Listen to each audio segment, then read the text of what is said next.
How to fix PS4 controller not charging. Hello everyone, this is Lisa from Create, Login and Delete. Now let's get started. Today we are tackling a common issue, your PS4 controller just won't charge.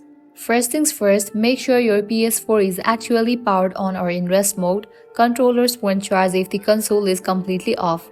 Now let's look at the charging port. Dust and debris can be sneaky culprits. Remember, be gentle when cleaning. You don't want to damage any internal components. Still not charging? Time to play detective with your cables and ports. Try different micro USB cables and plug them into various ports like your laptop or a power bank.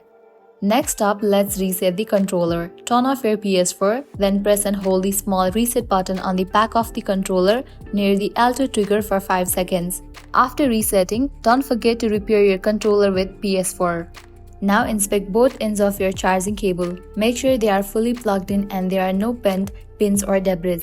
Another neat trick is to toggle the Enable Plug-in Play setting. Just go to Settings, then Devices and finally Controllers. Also keep your controller software up to date. Check under System Software in your PS4 settings.